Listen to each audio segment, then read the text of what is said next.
Welcome to the Productivity Podcast. We've got probably our most featured guest returning today, Simon Fraser, Vice President Insights and Consulting at InMoment. Hi, Simon.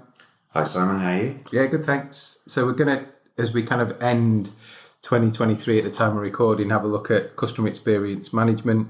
We're going to touch on a brand that's kind of disappeared and come back to the retail landscape, and then have a look at some of the CX design stories around 2023 and some of the themes that they include. So should we start with customer experience management as we end 2023? We should, yeah. So as we end 2023, it'd be fair to say that how businesses, companies are thinking about the measurement of customer experience has changed pretty dramatically in comparison to where we would have been maybe 2-3 years ago, and certainly 12-15 years ago when I began in customer experience management. I think if someone was to think about, well, how can we best listen to our customers and to our employees, the answer is probably not going to be, let's launch another survey. It'll be about, well, what information are we capturing elsewhere outside of surveys that can be merged and integrated with the insights that are coming from surveys. This isn't to say that surveys are dead, although if you were to Google, I'm sure lots of records would come back saying that people are talking about the death of online surveys. I don't think online surveys are going to go away, but they're not going to be certainly the one and only way in which businesses and brands listen to their customers and listen to their employees. That isn't also to say that there isn't better ways in which we can think about online surveys. So every business should be constantly reviewing the number of listening posts that they have, the length of the surveys. We know that has an impact on the experience of the customers. Is it conversational? Are we utilizing all the opportunities, for example, to integrate AI in how we listen and turn that into sort of more intelligent prompting? But also, when we think about listening, that there's also all the sort of unsolicited and unprompted pieces of feedback out there for businesses to tap into in its simplest sense. Social reviews, things like Trustpilot, TripAdvisor, Glassdoor from an EX perspective. There's loads of data out there which is not coming from online surveys. But I'm also talking about, if you think about the most ways in which customers interact, be it digitally or through customer care teams, we're leaving traces of experiences in all those data points. So by analyzing those data points, by taking in, for example, call center transcripts and analyzing that alongside survey data, as well as other audit data. So most businesses are running audits around KPIs in their stores, in their restaurants. So what does that look like? How does that match up to customer experience data and employee experience data, as well as financial data such as transactional data, margin, profit, and all those sort of sides of things as well. So by bringing all this together, that is the best way to listen to customers and listen to employees. It isn't just launch another survey. And some of those data points, so this kind of more holistic view, I think there's some skepticism still, isn't there, around TripAdvisor, for example, of validity. You see, I mean, I'm not a massive user of it. I don't leave reviews, but when I maybe go to a restaurant, I look at it, and some of them are great because you see that the restaurant owner, if it's maybe an independent, has replied to every single one. Others, you see similar patterns. So I assume those organisations are doing a lot to stop fraudulent reviews, because it can be quite damaging as well if it's a competitor with a grudge or whatever it might be. Well, I think that I'm right in saying that those sort of social sites, and I'd include Google in this, certainly Trustpilot, that they will put greater emphasis on survey reviews that are being left, which can be validated and are linked to a particular experience. So authenticated reviews are seen as much more valid than others. So I know those types of businesses are looking at ways to ensure that they are And actually, Amazon have done quite a lot in the last year or so, I think, in terms of using AI to pick out those reviews which are clearly fraudulent and going in and cleansing those. So another great way of how artificial intelligence is being used to spot anomalies, being spotted, being able to spot fraud. So I'm sure lots of businesses are looking to tighten that up. But that also comes back to the fact that you cannot run a listening program just based on social reviews as well. So it's a bit like you shouldn't just run it using surveys. You also shouldn't use it just purely on social reviews. By connecting all of these pieces together, you are far more likely to shine light on what is truly happening rather than stumbling around and making the wrong decisions based on only one data source. And it must be tricky as well if you think of supermarkets moving to more self-pay.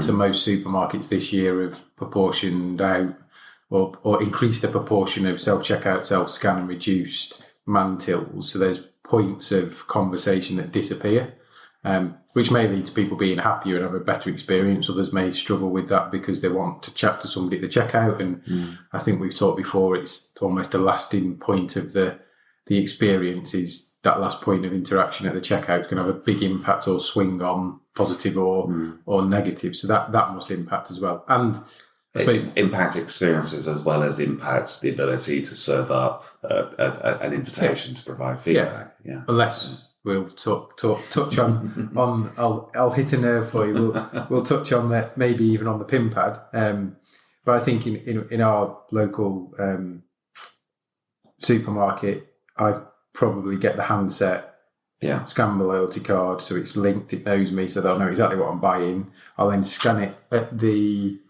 self-scan, pay and go, whatever you want to call it, unless there's a check or you bought alcohol age ID, which I still find it strange to get age ID. I obviously don't look. But that I could have an interaction where I don't speak to any colleague. Well, do you know, I think we shot it. I started going around with my headphones on. So I'm actually completely of the mindset that I'm not going to speak to anyone on that trip. I will just listen to my music or a podcast such as this as I wander around. Be asleep then.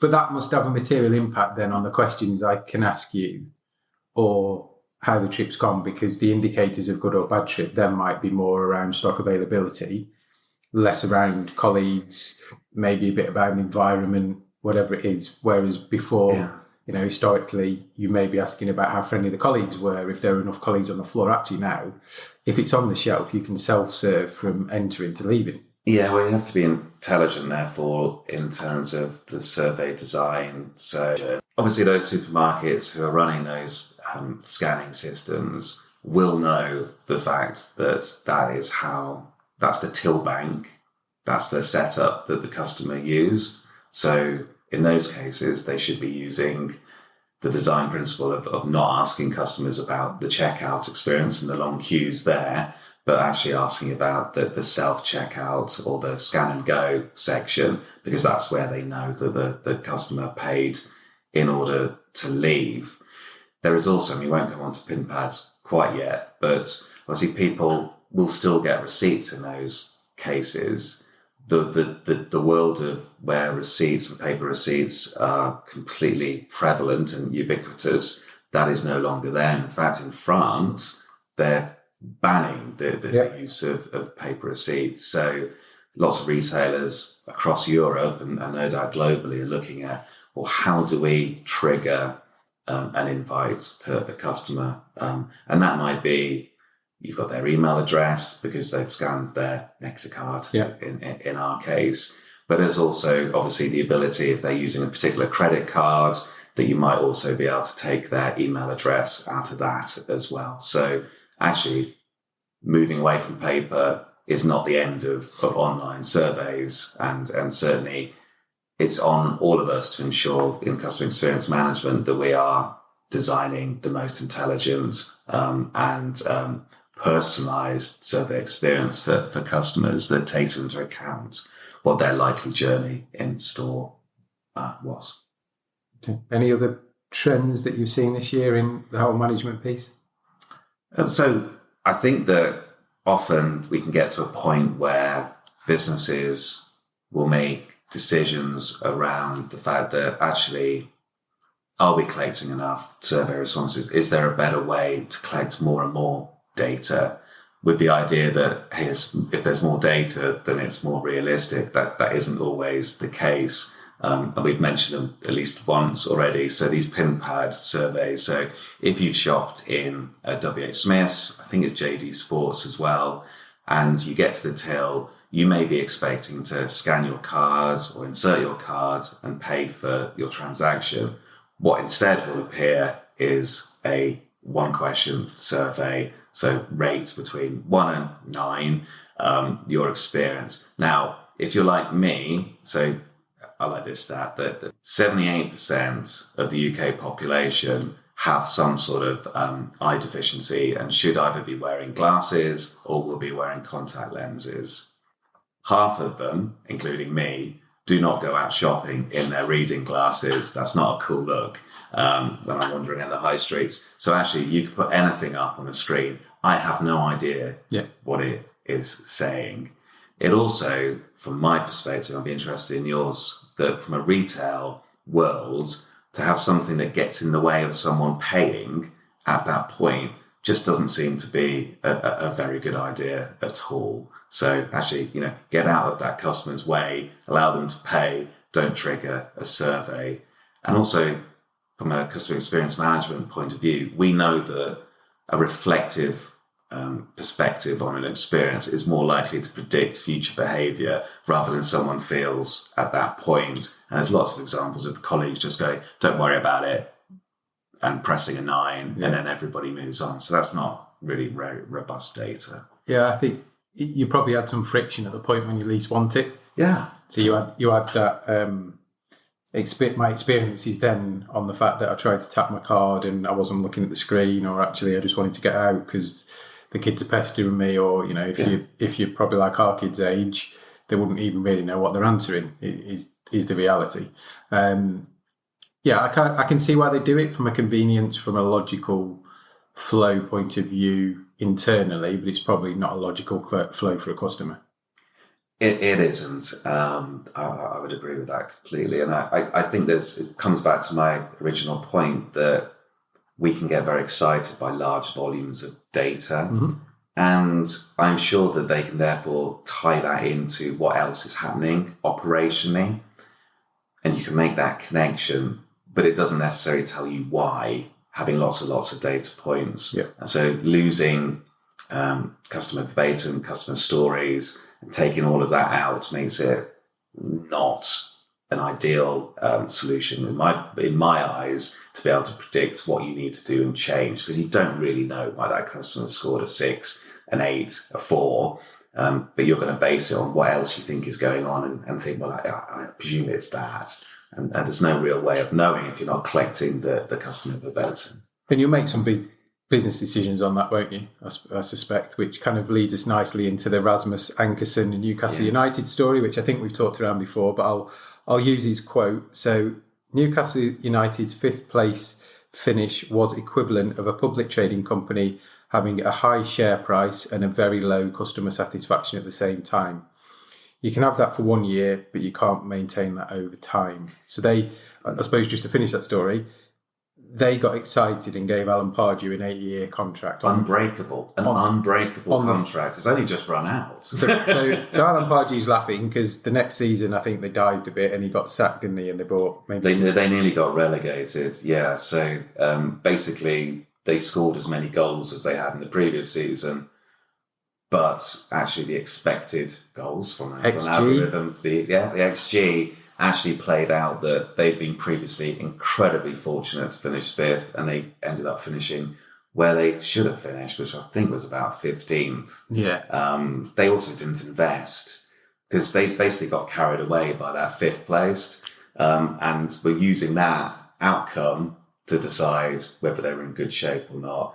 If they'd looked at more data, I think it'd be fair to say that they wouldn't have made that mistake. They got carried away by seeing the results that they wanted to see and negating all the other experiences and facts that would have shown them that was on very shaky ground. And I mean, that that comes back to the original point around integration, that if you do go for just one type of data, you can get carried away by it confirming your beliefs without actually thinking about, well, what else is going on there which might undermine our thinking. So definitely a lesson to be learned from one of our favourite subjects.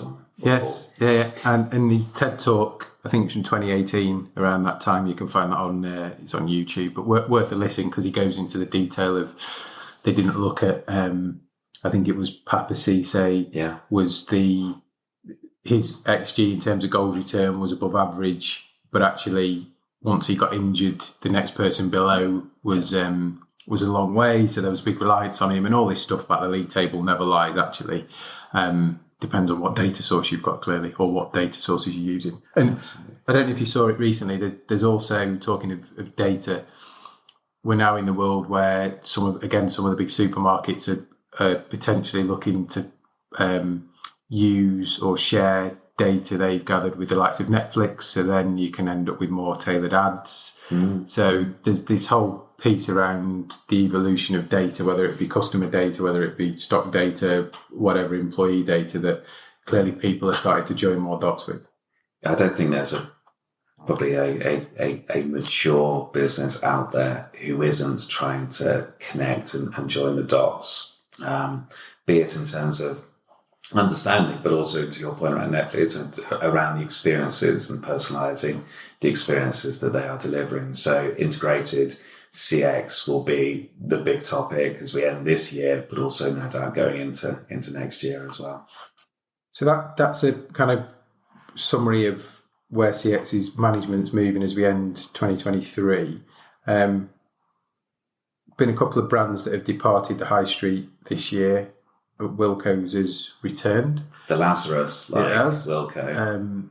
So I think the range, Poundland bought some shops and rebranded them, didn't they? I think somebody else bought some shops and rebranded them, and some independents, and then the range bought a handful. They've relaunched some quite quickly, haven't they? And then now I think it's in the news they're starting to look to expand. So I think it's 50, I think, which is obviously nowhere quite the size of what Wilko was before. I think it does show that the Wilko brand, though, still resonates, that it's a much loved high street brand. But it's I know that we've both worked with Wilko over the last decade, and so it would.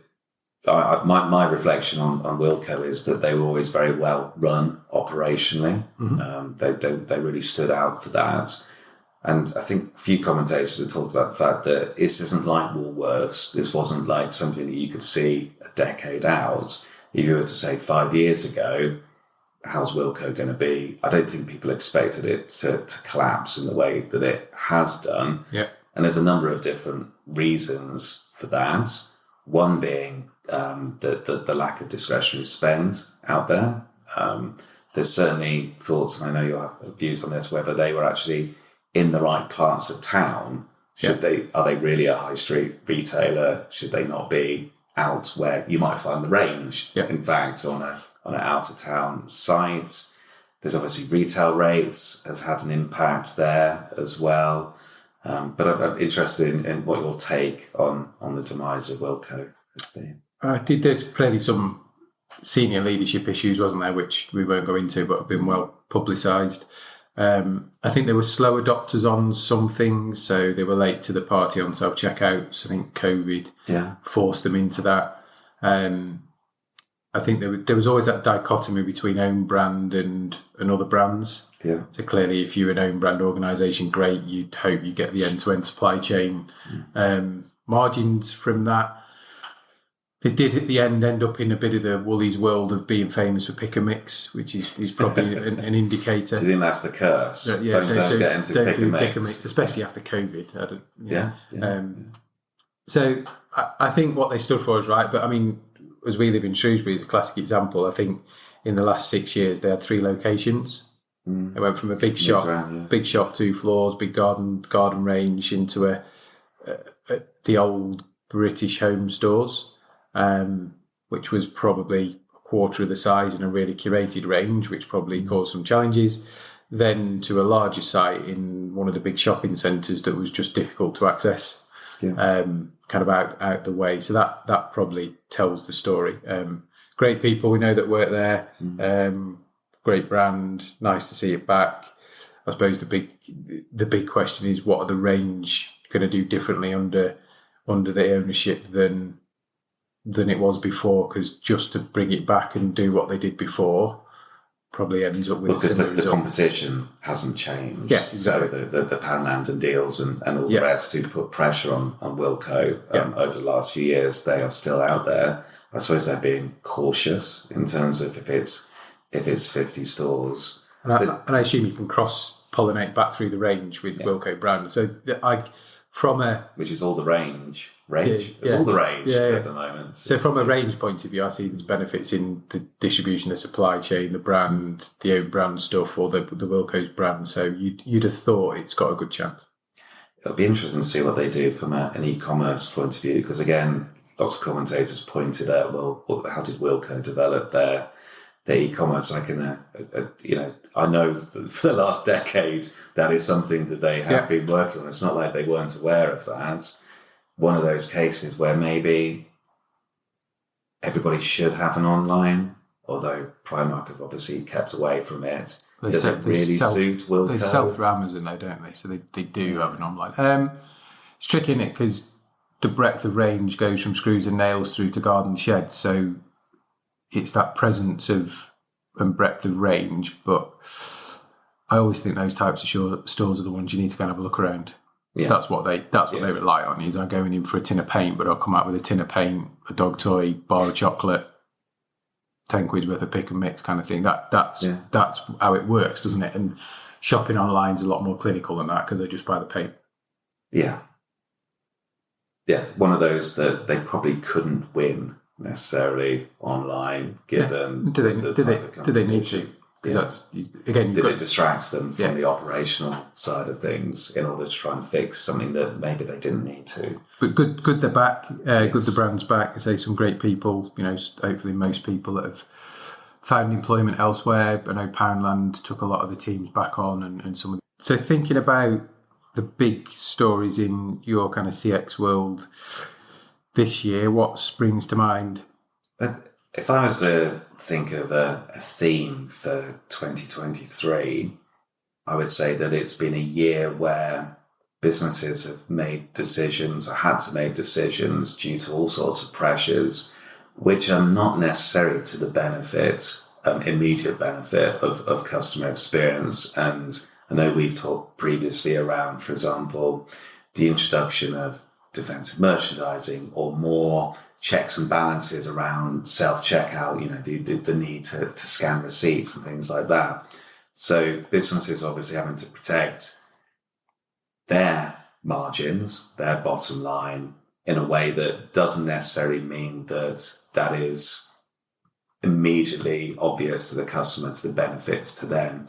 Another example of this is around in fashion retail, the role or introduction of charges, for example, in terms of sending returns back in order to try to negate and reduce the amount of customers who will do that whole buying 10 dresses and sending 9 back, if not 10. So businesses are having to think about, well, actually, we can't continue this forever to have like an open door to return. So we've seen the likes of Zara and others come in and look to apply charges, which can be got around if you sign up for their premium or their loyalty or their schemes. So that is a great way of ensuring that you're trying to get that sort of data back into your system, which is what we talked about earlier in terms of integrated CX, but doesn't necessarily immediately come to mind as being to the benefit of the customer in general. And I think this is something that we've seen globally, and this is from all sorts of different companies reporting on this, that customer experience in the UK and elsewhere is down in 2023. And again, that is no doubt down to the fact that businesses are having to make difficult decisions in a time of inflation, in a time of what we've got in 2024, increases in wages, which will, as we know, go all the way up the chain. So again, businesses are having to think about how do they cope with that? And without necessarily passing on big price pressures, additional prices, but try and hide it elsewhere in terms of how they are protecting their costs and margins. So I think that's an interesting theme in terms of this sort of move away from optimizing everything to the benefit of the customer, but thinking more about actually how do we protect our own interests here, whilst ensuring that where possible, we retain and keep hold of our customers. Yeah, and some of it, I mean, the defensive merchandising stuff's tricky, isn't it? Because you can almost cannibalise your own sales by locking it up. Returns, it comes full circle, doesn't it? I mean, I remember when, was it John Lewis started charging for returns for online, and there was uproar, and it's all dissipated now, and there'll be a drive to make it cheaper, freer, easier at some point. And you could argue with in-post lockers seem to be springing up everywhere this year again, on our local retail parks, at petrol stations, the fact you've got some of the local co-ops who'll do every returns, and so there's the network of returning is becoming easier and probably more confusing, because is it in post, is it every, I don't know. And even places like eBay have jumped on board, haven't they? And you can drop your parcel off if you sell something there, and they'll kind of track it through. I think it'll come 360 again, where there's a push not to pay, and then there'll be a push to pay again. It's one of those things that's going to be cyclical, I think. I agree. And we've touched on technology and self-checkouts and scan and go. There's clearly more and more technology coming into play. As we know, this always takes a little while for not only the customers, but also the employees to get their heads around and see the benefits of that. So there's probably a lot of settling down, particularly in hospitality, around the role of kiosks and changing customers' expectations of what an experience is now. So that isn't going to change. But then we've got the likes of Booths, famously, and also we're seeing this in the US, pulling out of self-checkouts, whilst other businesses such as Tesco are bringing in more. So again, maybe differentiating in terms of that last mile, that end of experience is something that the likes of Booths are thinking, well, actually, we're not getting any benefit from this. Is this right for us as a brand? The Booths one's interesting because I reread the story, and they're actually keeping self-checkout in their biggest two shops. Okay. So they got some good PR. Yeah, I was going to say the headline maybe took all the action. And I think as consumers, we're going to have to appreciate in the next probably 5 years, our perception of service may end up changing. We may not want it to, but a lot of these organisations have been flawed by the national living wage rise. Yeah. It was probably double what most people thought. Right. Potential change of government in 2024, which means that will speed up, because if we end up being red, they want to get to £15 a lot quicker, which I completely agree with. But as consumers, we then need to understand it probably means most organisations customer facing will end up with less people. Mm-hmm. Therefore, they're going to have to automate more. And we've got clients looking at more smart stock systems, how they can be more effective with date checking if you're in food, and automating those bits. Everybody's on the holy grail to one touch just in time stock. I'm not sure yet whether that's more efficient or not. But when everything costs you a minimum of £11, is it 41 an hour? You've got some big decisions to make, because we've talked about on previous pods upward pressure, so that goes up to your team leaders, supervisors, managers. So it's not just that increase. If you're paying above it, you want to keep your differential because you're an employer choice. So everything that takes you an hour or half an hour, quarter of an hour has got a significant increase in cost to it all of a sudden. So you either pass that cost on, which then as consumers we don't like, because we'll say things are more expensive, or we have to accept the fact that there'll be more automation, less people, different paths that we have to tread to keep that price relative. Because at the moment, I think there's quite a few people struggling to make the scales balance.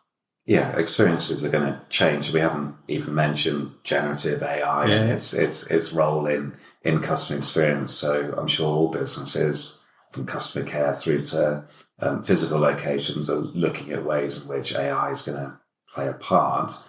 There's also, I would say, been a bit of a row back from values in 2023 as value becomes more important rather than values. And there's obviously been some high profile cases of where purpose has backfired.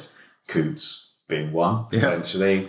Bud Light being another. There's a number where actually that's probably been to the detriment of them by making a stand. So it'd be interesting to see whether businesses take a stand. Now, one topic which isn't going to go away is climate change. If we go there briefly, I don't know what your experience is of where retailers in the grocery sector have added in these the ability, for example, to without packaging to sort of get your porridge oats or your washing powder. What I'm not seeing is this has suddenly caught fire and no pun intended, and that this is suddenly something that retailers are asking for, and it comes back to again, is our customers after doing something from an environmental point of view? Really, are they really going to do that? Or at the end of the day, is price, quality, convenience, even hygiene going to be more important to them than making that extra effort? And it comes back to some economic stuff as well. So removing packaging, self-serving cereal, nuts, whatever it is, great. From a work point of view, it's probably more labour intensive because at some point I've got to clean those tubes. I've got to make sure there's bags or you bring your own. From a shrink point of view, tricky to manage. So you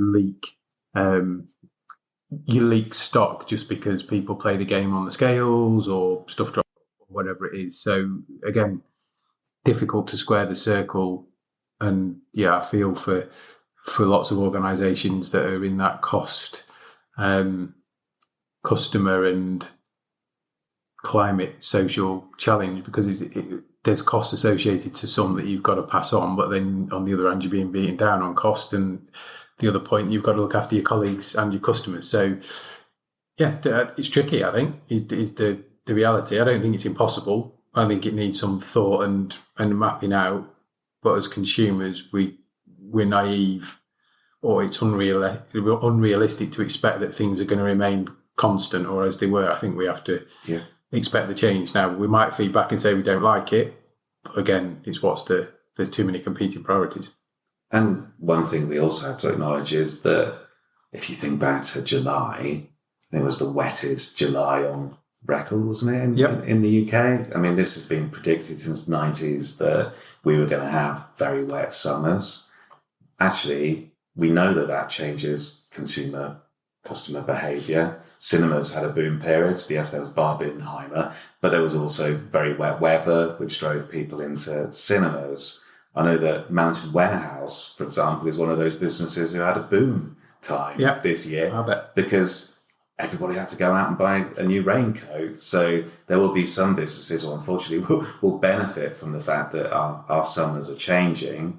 I was, back in the day, I used to work in the biscuit industry. You can probably tell by my stomach. And people will eat more biscuits when it rains, for example. As a category, they're looking forward to rain. There will be other sectors and industries that will benefit from this. I remember at your conference, someone talking about the fact that the wet weather drives people out of town and away from the high street. So actually thinking about the balance of your retail estate, where they're positioned, that will have an impact.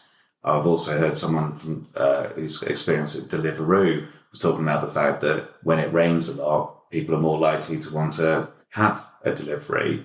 But their struggle then is, actually, nobody wants to cycle when it's raining. So actually at a point where there's greater demand, there is less to be done. But also back to fashion, what is it that you stock in the summer? It's probably not shorts and sandals unless you were leaving the country. It might well be Pacamax. waterproof trousers and things like that. So all of this will have an impact. And so I want to make one final point is that climate change and businesses should look at this. Apparently there is a threshold, and this is around X or Twitter, that there are more hate tweets when a temperature goes above, I think it's around 23 degrees, or below a certain temperature. So actually the climate will have an impact on how people emotionally are. So are you actually checking in with your colleagues when it's very hot? You'd hope that people would have better things to do than necessarily, but people get very irate the hotter the weather. So are you forecasting and predicting the weather in terms of, well, who's on at that time? What is the likely temperature of those calls going to be in hotter weather? Have a look to see whether you see any spikes in sentiment, negative or emotional, during hotter weather. It'd be really interesting to see whether that plays out in other people's data. We'll have to wait for the sun because we're not going to see much for a while. But interesting insights then. So busy year then in customer experience world, lots happening, lots of big design stories, which really sets us up, I suppose, for an exciting year in 2024. Absolutely. There will be more change is the constant in this industry, be it around how we manage customer experience, but certainly how we design for it as well. Brilliant. Well, thanks for joining us again, Simon, and we will check back in 2024. Thank you.